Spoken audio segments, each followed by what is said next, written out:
AAD 38. Hey, special guest. Surprise, everybody. Heck yeah. Look who walked in the door. So, obviously, it's Thursday morning, and we've Ledgestone on behind us. You're not there. No, it's, a little awkward for sure. Fill us in on what's going on. We saw amazing stuff happen in the last 5 weeks in Europe.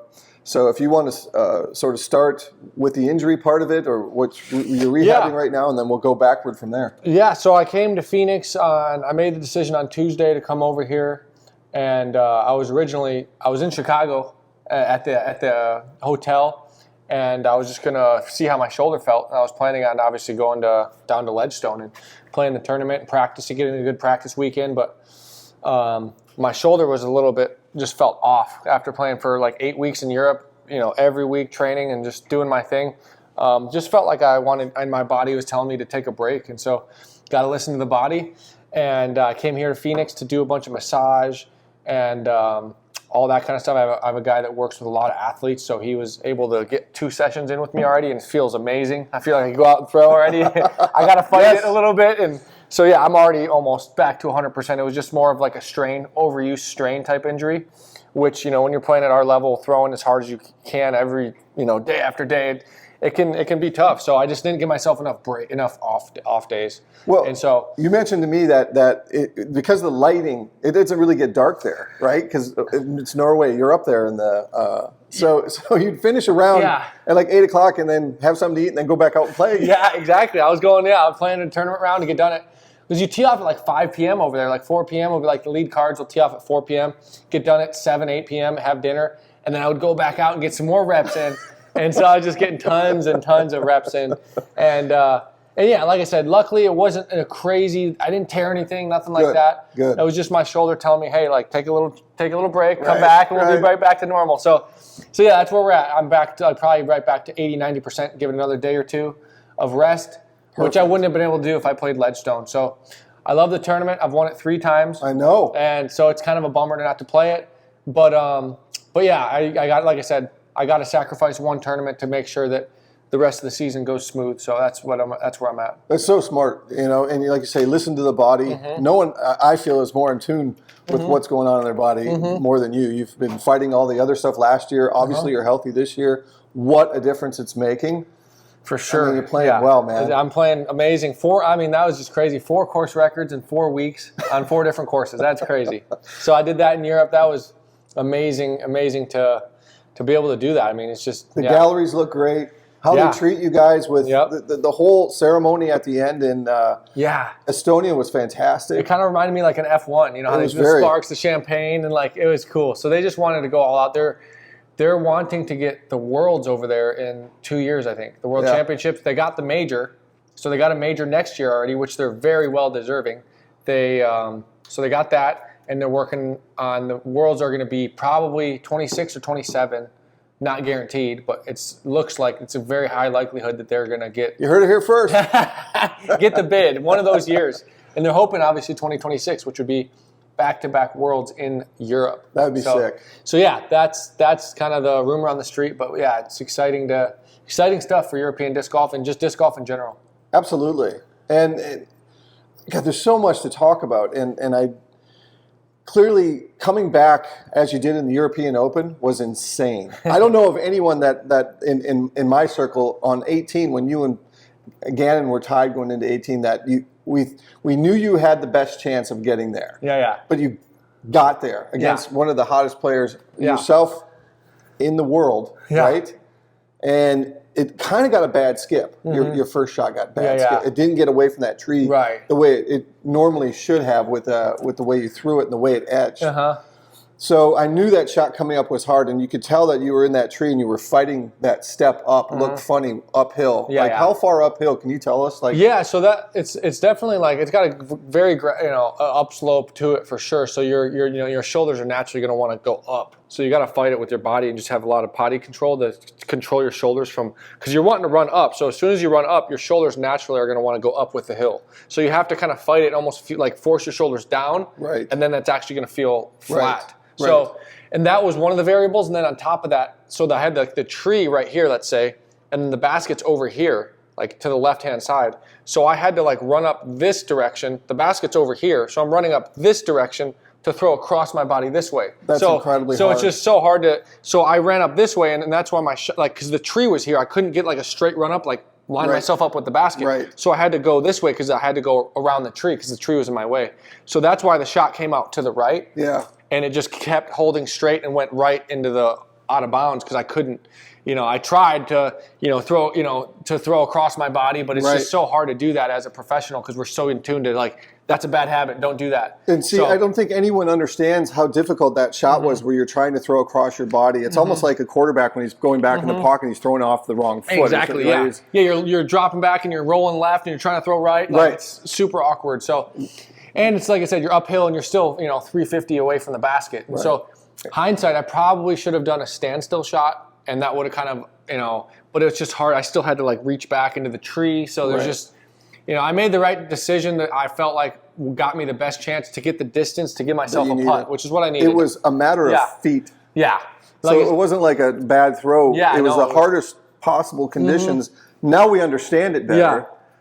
And you still almost pulled that off. But kudos to Gannon. He did. He fought you hard, but what happened to him on 17? I was like, this is not real. Yeah, I know, it's crazy. That was such a momentum shift. It was nuts. Well, because he got kind of lucky to hit the post and stay in bounds, and then after that, I was like, oh boy, like that was a big momentum shift. But still, the pressure wasn't off. He still had to make a circle's edge putt if you wanted to get the birdie, and that was parked. Yeah, with consequences. And that was how big your shot was on 17, in my opinion, too, is that you parked it all the way, went back on him. Put the pressure all on him. It all did. Because if I wasn't parked, that pressure wouldn't have been there. He could have just laid up and got, had a two-stroke lead going into 18. So Croker the week before that was unbelievable. Yeah, that was awesome. And the course looked so sick. Top 5 courses I've ever played in the whole world. No kidding. Yep. And you have the course record at it. Yeah, that helps.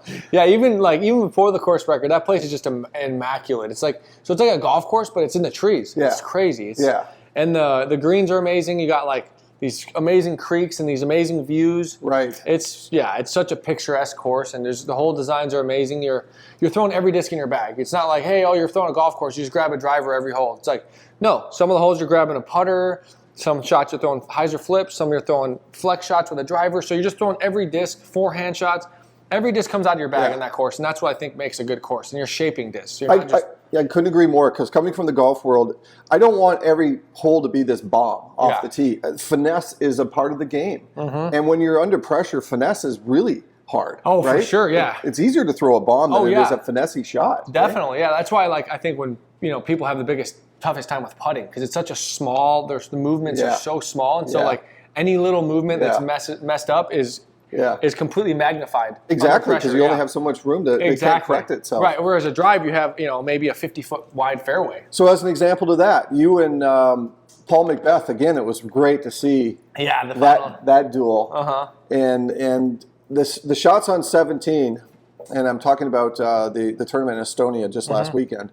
Yeah. He threw it. He's in the circle. He's actually just he was outside of bullseye. Outside of bullseye, He was making it, And you knew that going in. And all we can see from our vantage point from the television is that it's just a row of trees. And if you hit, you're out. Yeah, exactly. Oh, yeah. If you miss it's a hit the gap or die, basically. Especially dive when you're only one stroke, because it's a 2-stroke swing. Because he's parked at that point. So if I miss the gap, my tournament could be over. Exactly, because it kind of felt like Paul had the momentum on you a little bit. And then you matching it and actually getting it even closer on that hole. Yeah. I felt the whole momentum go back to you. Yeah, and then it carried to the next tee where you got it right in there again. Yeah, and I threw it, and we both threw it inside the circle. So, and I went after him, so I kind of had the advantage. I got to see what he was going to do, if I had to make it or if I could just lay up. But going into 17, kind of going back to that, is like this shoulder thing. Like it started right before the final round, and I didn't want.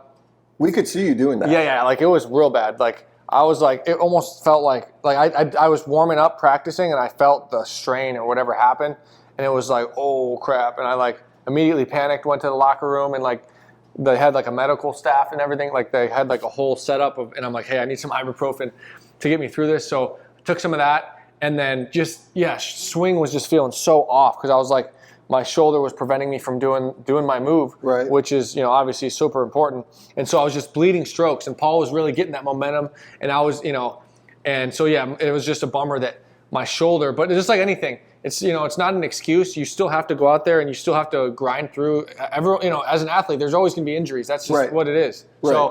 So I knew I was going to be a long day, and I kind of I kind of lost a little bit of confidence just from the fact of I knew I couldn't really lift my arm up too much to putt. So it was I was missing some putts I don't normally miss, and so it was just kind of just this spiral of momentum that Macbeth was totally capitalizing on. Yeah, he was. So it's just like anything. If you're us top players, me, Paul, and the top 4 or 5, if there's blood in the water, you're striking.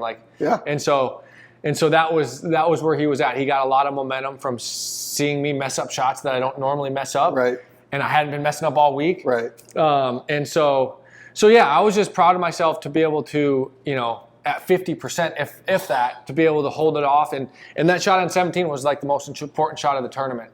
It felt that way. And so yeah, I was just lucky enough that I played so well the first day that I was kind of able to build a cushion and give myself that cushion going into the final day with the injury. How crazy was it in Estonia when you shot 16 down? just from the public's perspective, as okay, it's day one of this big event for them. Mm-hmm. And they're on the world stage, and you just shoot 16 down on the. Was it just could you tell the energy of the fans, and did they? Were they giving it back to you in a big way? For sure. During the round, it was hey, all right, they the gallery kept getting bigger and bigger because they probably seen my scorecard. Oh crap, he's birdied a bunch in a row. He's he's on a heater, and so hole 10 maybe got an extra 50 or 100 people, then 100 more people. So it just kept building and building, and so everyone was rooting for me to get that next birdie, and so it was just cool the buildup of it. Almost kind of like when someone if you're in a bowling alley and someone's going to shoot 300, you get a bunch of people crowding around oh, he's going to do it. Yeah. Everyone's whispering it's happening. Yeah, it's exactly. Happening. Lane 5, check it out. The no-hitter. Yeah, exactly. It's kind of one of those things. But and then it comes down to 18 and damn near 18. Oh, that was so cool. I didn't know from the tee pad. I just saw it was super close. I couldn't tell it actually hit the cage. Glanced the cage on the way through. That was just such a cool shot. That would have been the most epic way to finish that round. It would have been perfect. And Simon knew it too, and his reaction, the camera was sort of on the two of you, and you both knew it at the same time, and he was as into it exactly. as you were, and he was oh, did not go in. Fantastic golf. Congratulations. Thank you. Glad you're back. Glad you're healing up. Glad it's nothing severe. And and we'll see you in Idlewild then? I'll be Idlewild, get one more tournament reps in before Worlds. So which is Idlewild. Great. Yeah, great. So I got plenty of time to get myself back to where I want to be.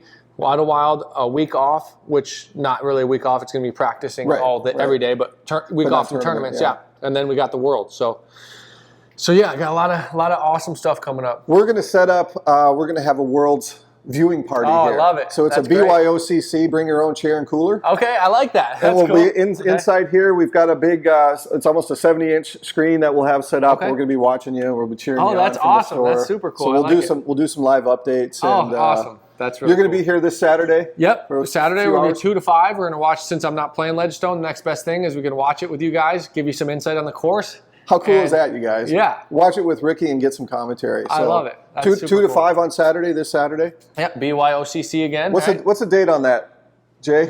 The 3rd? Saturday is the 3rd? Yeah. I don't have my glasses on. Yeah, it's the 1st today, so it's the 3rd. Yeah, so it's the 3rd. So the 3rd.